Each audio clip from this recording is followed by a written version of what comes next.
Welcome to Lesson 5 of the Classroom Management module. This lesson will focus on active supervision, which falls in the maximizing structure in PBIS. Active supervision is essential to creating effective learning environments. In this lesson, our learning target is I can develop staff schedules to provide safe environment and active supervision for my students. This lesson will focus on ways to develop an environment for all students to be successful. This includes setting our classrooms up so that our students can be successful behaviorally in order to increase time to teach them important academic, functional, and social skills.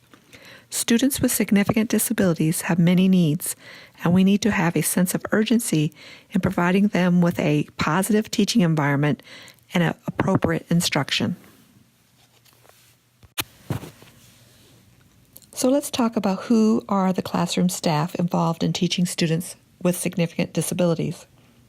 Because of the needs of our students and the extensive supports that they may require, classroom staff typically involve many people, including the teacher, at least one paraeducator, and related service personnel, such as speech, occupational, and physical therapists. Each team member plays a role in the supervision and instruction of our students. It requires teamwork by all professionals involved. From the Working with a Paraprofessional module, we learned that each member plays a different role. The teacher is legally responsible for identifying and meeting the needs of all students. Therefore, the classroom teacher is the captain of the ship, so to speak. Teachers are responsible for planning lessons, modifying curriculum or instructional methods, evaluating the effectiveness of the instruction, communicating with parents, managing behavior, creating a positive learning environment, and modeling appropriate academic and social behavior. The paraeducator has the role of assisting the teacher in all their roles and carrying out tasks developed by and assigned to them by the teacher. This includes active supervision of the students. The classroom team collectively are responsible for the implementation of the 5 classroom management components from this lesson and those listed above. Active supervision is essential since it puts all the components together for a smooth running, positive learning environment. Please refer to handout number 1, Teacher Active Supervision Fact Sheet from Missouri PBIS for more information. Active supervision is a very important aspect to classroom management. Supervision will, of course, allow you to ensure student safety and possibly prevent problematic or even perhaps dangerous situations. Supervision provides an opportunity to establish positive relationships through non-contingent reinforcement and acknowledgement of appropriate behavior and skills. Active supervision can increase student task engagement. When adults are present and actively supervising, students' behavior is better. Your physical presence itself tends to reduce the occurrence of students' interfering behaviors.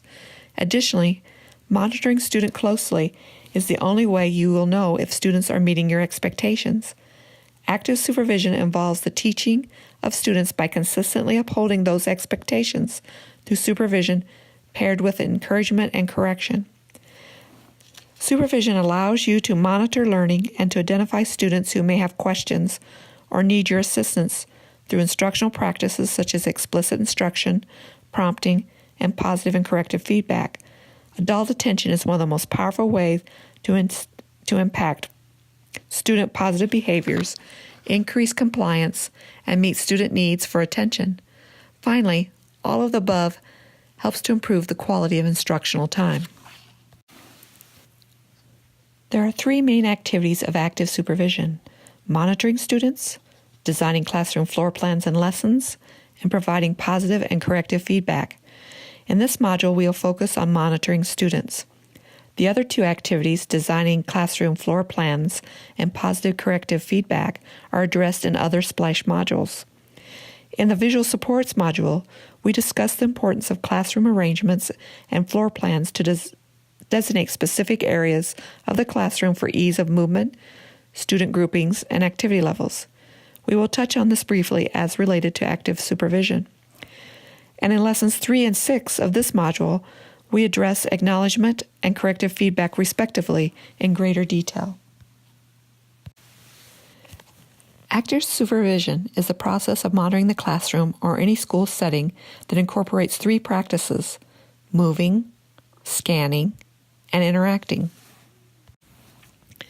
Continuous movement and proximity with all students makes your presence known and heightens their attention to tasks and the expected behaviors. It also puts staff in the correct position to support and instruct students with significant disabilities as needed. All effective teachers use their body positioning purposefully to ensure student engagement. The classroom staff will work together as a team to ensure that students are following the schedule and participating in the lesson to the extent possible. This means having staff strategically positioned in the room to encourage and support students as needed for participation in the activity. Strategically positioning of staff is essential in a classroom for students with significant disabilities. At times, the teacher may stand in the front of the classroom. Other staff may be supervising the work or activities by moving and circulating among the students, using classroom practices to support the students as needed. When circulating, staff will want to keep moving and avoid spending the majority of the time at any one location. Circulating allows you to be near students to demonstrate your interest in them, assist with learning tasks by answering questions, build relationships, and provide feedback, both positive and corrective. More importantly, it allows staff to use instructional practices when needed for any specific student. Whether you're moving around the room, working with a small group or an individual, or leading the group from the front of the room, you should frequently and intentionally look around at the students. This is called scanning. If you're moving and circulating, visually sweep all areas of the room as well as looking at the students near you. If you're working with an individual student, position yourself so you can scan the entire room simultaneously or stand up occasionally, look around the room, and then return to the student. When working with a group, look up and scan the room as you alternately focus on the group. This visual scanning allows you to watch for instances of appropriate and inappropriate behaviors that you may want to respond to now or as soon as possible. It will also help you identify students who may need your assistance. While moving and scanning, you should also frequently interact with students. A friendly, open, and helpful demeanor communicates care, trust, and respect, and helps to build relationships. These interacting behaviors do not change when teaching, encouraging, or addressing interfering behaviors. Interacting also includes proximity control, touch control, signals, and nonverbal cues, which are ways to help manage minor interfering behaviors. Many of these practices are addressed in other lessons in this module. For example, pre-correction is in Lesson 6, non-contingent attention is in Lesson 3, specific positive feedback in Lesson 3, and the continuum of responses to address inappropriate behavior is in Lesson 6. We are now going to complete activity number 1, components of active supervision scenario. For this activity, you will need the handout. You may obtain that by clicking on the link at the bottom of the slide. Once you have the handout, read the classroom scenario. Underline each active supervision practice and note whether it is an example of moving with an M, scanning with an S, or interacting with an I. Please pause the video and complete this activity now. Here is the scenario from activity number 1 with the activity supervision practices noted. Within the paragraph, you will find an M for moving, an S for scanning, and an I for interacting. Compare your answers to the one on the slide. Do you have the same ones noted? Please pause the video to check your responses now. It is now time to complete activity number 2. You will need activity number 2 handout, Active Supervision Self-Assessment. You may obtain a copy of this handout by clicking on the link at the bottom of the slide. Complete the Active Supervision Self-Assessment. Once finished, answer the 3 personal reflection questions. What am I currently doing that I want to continue? What practices do I need to add? Are there things I'm doing I need to eliminate? Please pause the video and complete this activity now.